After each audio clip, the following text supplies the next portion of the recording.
ನಡೆದಂಥ ಘಟನೆ ಅಹಿತಕರ ಘಟನೆಯನ್ನು ಮೊಟ್ಟ ಮೊದಲನೇದಾಗಿ ನಾನು ಖಂಡಿಸ್ತೇನೆ. ಯಾಕಂದರೆ ಅಲ್ಲಿ ಶಿವಾಜಿಯವರ ಒಂದು ಪ್ರೊಸೆಷನ್ ನಡೀತಾ ಇತ್ತು. ಜೊತೆಗೆ ಮುಸಲ್ಮಾನರ ಒಂದು ರಂಜಾನ್ ಹಬ್ಬದ ಪ್ರಯುಕ್ತ ಒಂದು ಪ್ರಾರ್ಥನೆಯೂ ಕೂಡ ನಡೀತಾ ಇತ್ತು.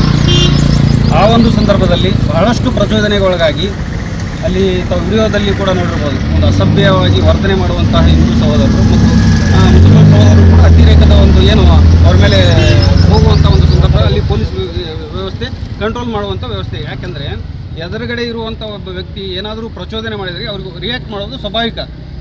ಆ ಒಂದು ಸಂದರ್ಭದಲ್ಲಿ ಇವತ್ತು ಮಾನ್ಯ SP ಸಾಹೇಬರು ಒಂದು ಸ್ಟೇಟ್ಮೆಂಟಲ್ಲಿ ಹೇಳ್ತಾರೆ, ಈ ಒಂದು ಘಟನೆ ನಡೆದಿದ್ದು 10 ಗಂಟೆ 6 ನಿಮಿಷಕ್ಕೆ ಅಂತೇಳಿ ಸರಿಯಾದ ಟೈಮನ್ನು ಕೂಡ ಹೇಳ್ತಾರೆ. ನಾನು ಮಾನ್ಯ SP ಅವರಿಗೆ ಒಂದು ಪ್ರಶ್ನೆಯನ್ನು ಮಾಡಲಿಕ್ಕೆ ಬಯಸ್ತೀನಿ. ಕರ್ನಾಟಕದ ಒಂದು ಕಾನೂನಿನ ಪ್ರಕಾರ DJ ವ್ಯವಸ್ಥೆಯನ್ನು ಎಷ್ಟು ಗಂಟೆಗೆ ಸ್ಥಗಿತಗೊಳಿಸಬೇಕು? ಇದಕ್ಕೆ ಮಾನ್ಯ SP ಅವರು ಉತ್ತರವನ್ನು ಕೊಡಬೇಕು. ಒಂದನೇದು. ಎರಡನೇದು, ಈ ಮೊದಲು ಈ ಥರನಾದಂತಹ ಘಟನೆಗಳು ಅದೇ ಪಂಕಾ ಮಸ್ಜಿದ್ ಏರಿಯಾದಲ್ಲಿ ನಡೆದಿದೆ. ಇವತ್ತು ಆ ಒಂದು ಘಟನೆ ನಡೆದರೂ ಕೂಡ ಅದರೆಲ್ಲವನ್ನು ಅವಲೋಕಿಸಿ ಅದೇ ಒಂದು ರಸ್ತೆಯಲ್ಲಿ ಒಂದು ಪ್ರೊಸೆಷನ್ಗೆ ಅವಕಾಶ ಕೊಡುವುದಾದರೂ ಯಾಕೆ? ಎರಡನೇದು. ಮೂರನೆಯದಾಗಿ ಎರಡೂ ಕಡೆಯಿಂದ ಇವತ್ತು ವ್ಯಕ್ತಿ ಯಾರೋ ಒಬ್ಬರು ಚಪ್ಪಲಿ ಒಗ್ದ ಅಂತ ಹೇಳ್ತಾ ಇದ್ದಾರೆ, ಯಾರೋ ಒಬ್ಬರು ಕಲ್ಲು ಒಗ್ದ ಅಂತ ಹೇಳ್ತಾ ಇದ್ದಾರೆ. ಆ ಕಲ್ಲು ಒಗೆದಿದ್ದು ಚಪ್ಪಲಿ ಒಗೆದಿದ್ದು ನಾವು ಯಾರೂ ಕೂಡ ಸಮರ್ಥನೆ ಮಾಡ್ಕೊಳ್ತಾ ಇದ್ದಿಲ್ಲ. ಆ ಕಲ್ಲು ಒಗೆದ ವ್ಯಕ್ತಿ ಯಾವನೇ ಆಗಿರಲಿ, ಯಾವುದೇ ಸಮುದಾಯವನ್ನೇ ಆಗಲಿ, ಅವನು ಒದ್ದೊಳಗೆ ಹಾಕುವಂಥ ಕೆಲಸ ನಾನು ಮಾನ್ಯ SP ಅವರು ಮಾಡಬೇಕಂತ ನಾನು ಕೂಡ ಆಗ್ರಹಿಸ್ತೀನಿ. ಆದರೆ ಅಮಾಯಕರನ್ನು ಅರೆಸ್ಟ್ ಮಾಡುವ ಮುಖಾಂತರ ಅಮಾಯಕರನ್ನು ತೆಗೆದುಕೊಂಡು ಹೋಗಿ ಜೈಲಿನಲ್ಲಿ ಮಾಡುವುದು ಇದು ಸರಿಯಲ್ಲ. ಒಂದು ಸಮುದಾಯ, ನಿರ್ದಿಷ್ಟವಾದಂಥ ಒಂದು ಸಮುದಾಯಕ್ಕೆ ಗುರಿಯಾಗಿಸಿಕೊಂಡು ಹೇಳುವಂಥ ಒಂದು ಮಾಡುವಂಥ ಕೃತ್ಯ ಇದಾಗಿದೆ.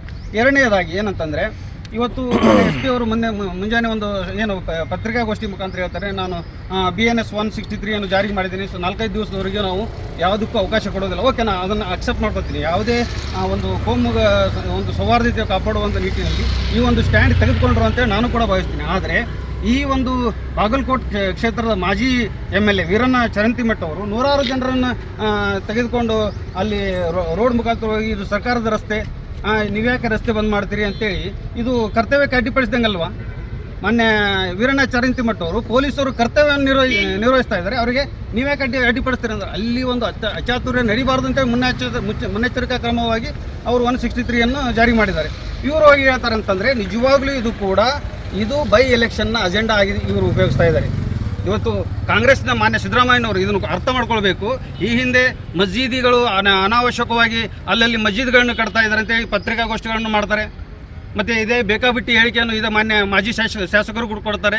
ಒಂದು ಸೆಕ್ಟರ್ನಲ್ಲಿ 8 ಮಸ್ಜಿದ್ಗಳಿದ್ದಾವೆ, 10 ಮಸ್ಜಿದ್ಗಳನ್ನು ಬೇಕಾಬಿಟ್ಟಿ ಹೇಳಿಕೆಯನ್ನು ಕೊಡ್ತಾರಲ್ಲ. ನಿಮಗೆ ತಾಕತ್ತು ದಮ್ಮು ಇದ್ದರೆ 8-10 ಮಸ್ಜಿದ್ಗಳನ್ನು ಬಂದು ತೋರಿಸ್ರಿ. ನಾವು ಯಾವತ್ತೂ ಕೂಡ 8-10 ಮಂದಿರಗಳಿದ್ದಾವೆ, ಗುಡಿಗಳಿದ್ದಾವೆ ಅಂತ ಯಾವುದೇ ಒಬ್ಬ ಮುಸಲ್ಮಾನ ಎಲ್ಲಿಯೂ ಕೂಡ ಹೇಳಿಲ್ಲ. ನಿಮ್ಮ ರಾಜಕೀಯ ತೆವಲನ್ನು ತೀರಿಸಿಕೊಳ್ಳಲಿಕ್ಕೆ ಹಿಂದೂ ಮುಸ್ಲಿಮರ ನಡುವೆ ಜಗಳ ಹಚ್ಚಿದವರು ಮಾನ್ಯ ಮಾಜಿ ಶಾಸಕರು ಮತ್ತು ಅವ್ರ ಛೇಲಾಗಳು ಅಂತ ಹೇಳಿಕೆ ನಾನು ಬಯಸ್ತೀನಿ. ಬಂಧುಗಳೇ, ಇಂಥ ಘಟನೆ ಎಲ್ಲಿಯೂ ಕೂಡ ನಡೆದಿಲ್ಲ. ಇದು ಬಾಗಲಕೋಟೆ ಸೌಹಾರ್ದಯುತವಾದಂಥ ಒಂದು ನಗರ. ಇದು ಈ ನಗರದಲ್ಲಿ ಬೆಂಕಿ ಹಚ್ಚುವಂಥ ಕೆಲಸ ಮಾಡ್ತಾ ಇರೋದು ಮಾನ್ಯ BJPಯವರು ಮತ್ತು ಈ ಒಂದು ಏನು ಗ್ಯಾಂಗ್ನವರು ಪುಡಾರಿಗಳು ಇದ್ದಾರಲ್ಲ ಅವ್ರು ಮಾಡ್ತಾ ಇದ್ದಾರೆ. ಗೊತ್ತು, ಎಲ್ಲರೂ ಕೂಡ ನಾವು ಸಹೋದರತ್ವದಿಂದ ಬೆಳೆದಿದ್ದಾರೆ. 5 ದಿವಸಗಳ ಕಾಲ ಮೊದಲು ಹೋಳಿ ಹಬ್ಬವನ್ನು ಆಚರಣೆ ಮಾಡ್ತಾಯಿದ್ರು. ಈಗ 3 ದಿವಸಗಳ ಕಾಲ ಹೋಳಿ ಹಬ್ಬವನ್ನು ಆಚರಣೆ ಮಾಡ್ತಾರೆ. ನಾವೆಲ್ಲರೂ ಕೂಡ ಅವ್ರಿಗೆ ಸಹಕಾರ ಕೊಡ್ತೀವಿ. ಹಾಗಂತ ಅವರೆಲ್ಲ ಹಬ್ಬ ಹರಿದಿನಗಳಲ್ಲಿ ಕೂಡ ನಾವು ಭಾಗವಹಿಸ್ತೇವೆ. ನಮ್ಮ ಒಂದು ಈದ್ ಮಿಲಾದ್ ಸಂದರ್ಭದಲ್ಲಿ ಈದ್ದಲ್ಲಿ ಕೂಡ ಅವರು ಹಿಂದೂ ಸಹೋದರರು ಕೂಡ ಬಂದು ಭಾಗವಹಿಸ್ತಾರೆ. ಆದರೆ ಕೆಲವು ಏನು ಈ ಪುಡಾರಿಗಳು ಮಾಡುವುದರಿಂದಾಗಿ ಇವತ್ತು ಹಿಂದೂ ಇರ್ಬೋದು, ಮುಸಲ್ಮಾನ ಇರ್ಬೋದು, ಅದು ಯಾವುದೇ ವ್ಯಕ್ತಿ ಒಂದು ಸಮುದಾಯದ ನಡುವೆ ಬೆಂಕಿ ಹಚ್ಚುವಂಥ ಕೆಲಸ ಮಾಡಿದರೆ ಅವನು ದೇಶದ್ರೋಹಿ ಅಂತ ಹೇಳಿಕೆ ನಾನು ಬಯಸ್ತೀನಿ.